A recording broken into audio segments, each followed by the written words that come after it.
The numbers are in, and it looks like Tom Cruise saving the world still puts asses in them movie seats. Hey guys, it's Comic Book Girl 19, and in case you didn't figure it out, we're here talking about the weekend box office. The only new movie with a nationwide release this weekend was Oblivion, and people went to go see it, including me. Oblivion made over $38 million, which is a solid opening, and not counting the Mission Impossible movies, this is Tom Cruise's second biggest opening next to his 2005 War of the Worlds release. Coming in second place this weekend, we have 42 making $18 million in its second weekend.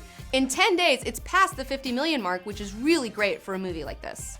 It looks like solid word of mouth buzz and putting a Jay-Z song over your trailer is a winning combination.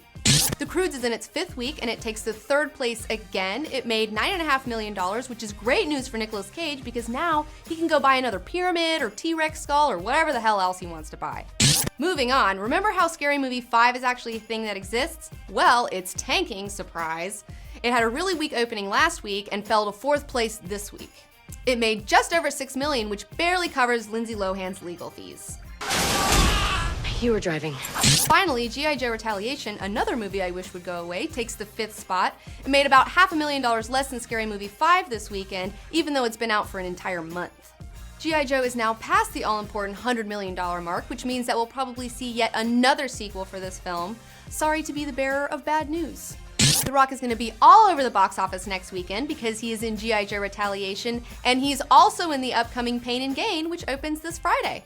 I have to confess, I'm curious about this movie. Even though G.I. Joe sucked, I'm still gonna go see Pain and Gain, and I don't know what that says about me, except that I like The Rock, which I do. Anyways, be on the lookout for my review of Pain and Gain on next week's Screen Addict. Also opening this weekend will be The Big Wedding, a romantic comedy. So you have two very different options coming out this Friday, and if you ask me, Pain and Gain might not be the best date movie. I haven't seen this many oiled up guys since Magic Mike, so this will probably be a great movie for a guy's night out or a girl's night out.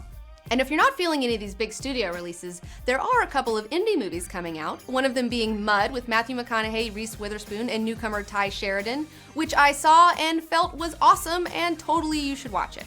This isn't a typical Matthew McConaughey movie, but don't worry, he does end up shirtless in the end. Alright. Another new indie release is What Maisie Knew, starring Julianne Moore, Alexander Skarsgård, and Onata April, who plays Maisie. I also saw What Maisie Knew, which was really well acted, but if you indie lovers out there are trying to decide between this one and Mud, I would say stick with Mud. That's it for this week's box office. Let me know in the comments below what you plan to see this weekend. I'm Comic Book Girl 19, and be sure to subscribe to Cinefix for more with me right here on Screen Addict. Get your film fix. Subscribe to Cinefix.